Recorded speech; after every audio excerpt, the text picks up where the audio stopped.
Nobody is miserable because of a disability. Suppose you had only one hand. One hand less, wouldn't you make you miserable?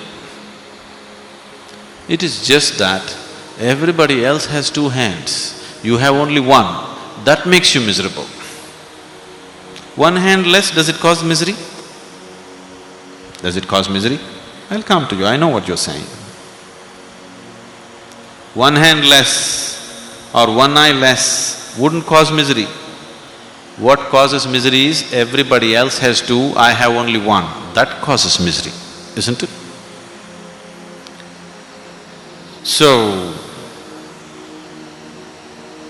a disease or a disability fundamentally does not cause misery. It creates a certain physical situation. Misery is caused by you, only by you, nobody else but you. Misery is always self-created. Situations are happening. Some situations the way you like it, some situations the way you don't like it, some situations the way you can handle it, some situations the way you cannot handle it. This is how life is happening. But misery is caused by you, isn't it so? A mentally retarded person never suffers. It is other people's attitude towards him which makes him suffer. By himself, he doesn't suffer, actually he is more joyful than most other people. Or he just doesn't know what's happening. He just doesn't know what is happening, or generally he is much more happier than other people, isn't it? But it is your attitude towards him, you constantly reminding him that he is not normal, which makes him unhappy, which makes him miserable. It is you depriving him of many things that a human being needs because of his disability, which makes him miserable. So misery is not caused by any situation. Situations are there. Some situations we can handle, some situations we cannot handle, that's how life is. So every situation that you cannot handle, if you want to make yourself miserable, you have lot of opportunity every day. And you're making use of it, obviously. That's why you're making a case out of it. Why should miserable people go to caves? It will be good. Now, disabled people need not go to caves because they are not miserable by themselves. Because they have no idea of what is what, all of you are creating an opinion that you are not okay, you are not okay, you are not okay, that may make him miserable.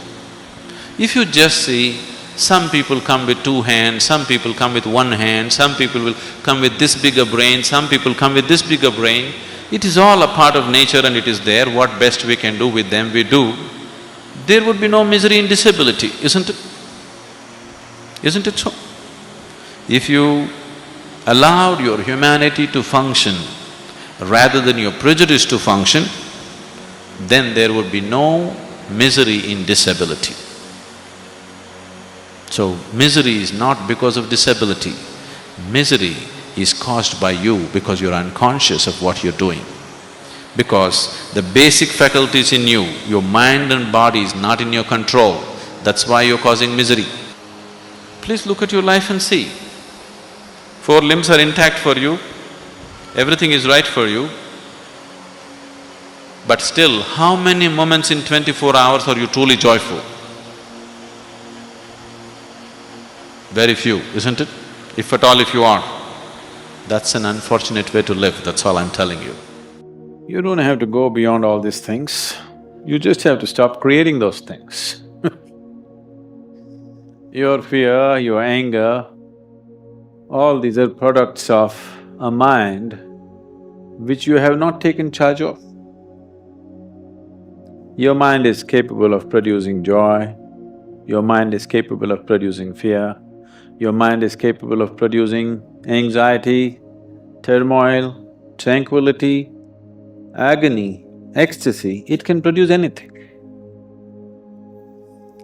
It is producing things that you do not want.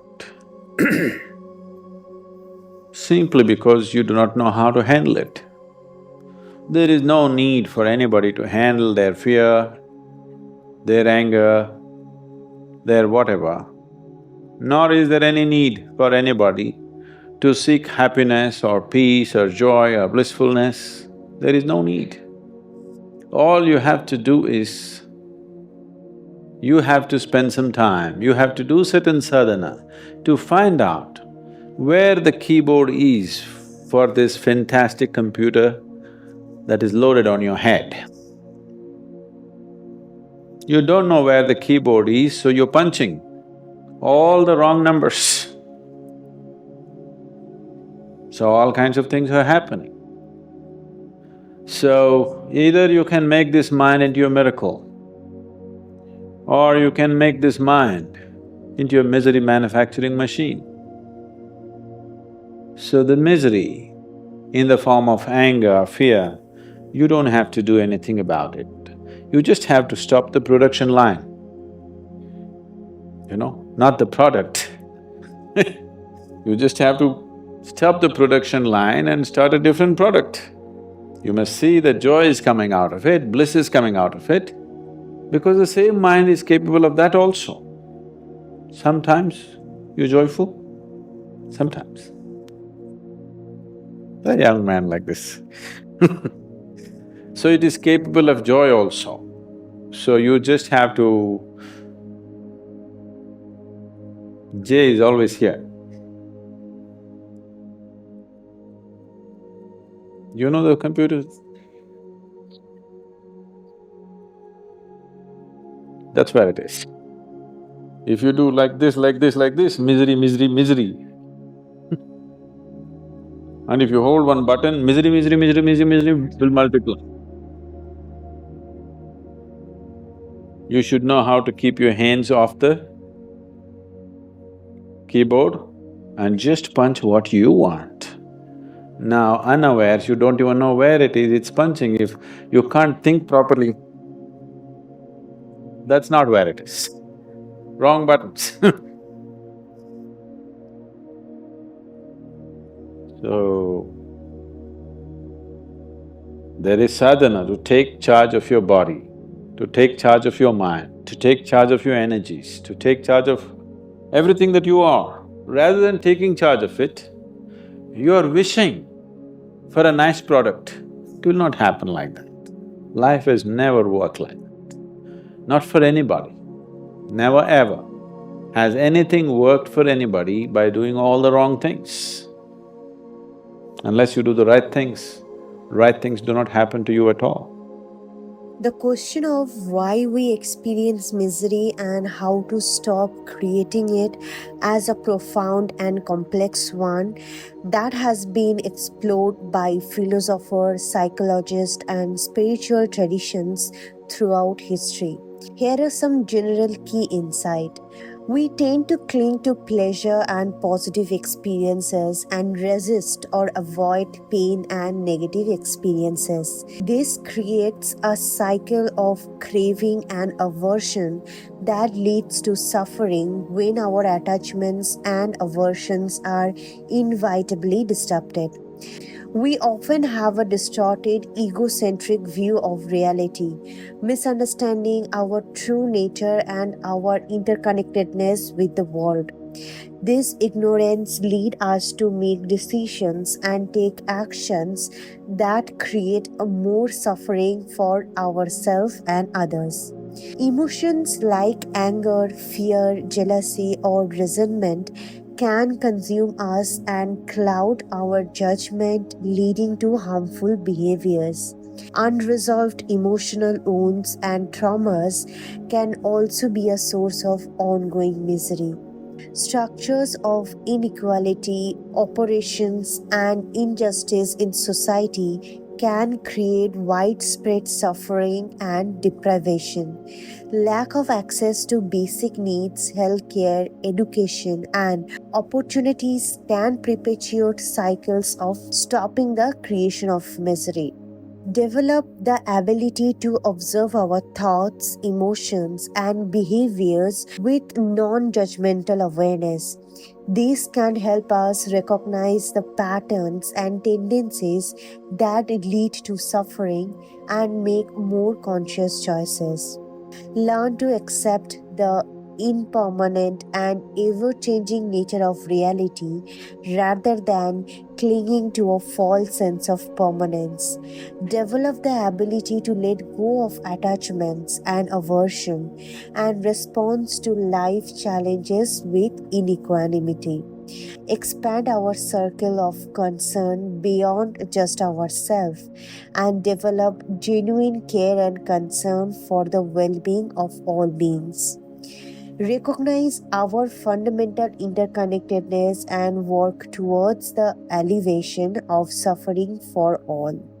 Advocate for and participate in efforts to address the root causes of societal misery, such as inequality, oppressions, and lack of access to basic needs. Support and contribute to initiatives that promote justice, equity, and the flourishing of all. The journey of reducing misery and creating more joy and fulfillment is a lifelong process that requires both individual and collective effort. By cultivating self awareness, acceptance, compassion, and a commitment to positive change, we can gradually transform the conditions that give rise to misery and suffering. So, as we come to the end of this video, I would like to leave you with a few thoughts to reflect on. It is easy to think that the challenges we face, whether physical or emotional, are what bring misery into our life. But sometimes it is our mind that plays the biggest role in shaping how we experience the world around us. The mind is incredibly powerful. It can create joy or sorrow, ease or suffering, all depending on how we use it. When we let negative emotions take over, it can feel like they are beyond our control. But remember, there is always a way to shift that. Instead of focusing on how to handle these emotions after they arise, imagine how life could be if you learn to stop creating them altogether. It's about taking a step back, practicing mindfulness, and giving yourself the space to take charge of your own mind. We all have the ability to transform our minds from being a source of pain into something much more powerful, a tool for creating peace and well being. So, as you go on with your day, take a moment to consider how you can shift the way you experience your thoughts, your emotions, and the world around you. Thank you for watching, and I hope you continue this journey of understanding and self discovery. Please remember, this is simply my way of interpreting the wisdom shared in this space. Keep exploring, keep questioning, and take care. We will see you tomorrow. Namaskaram.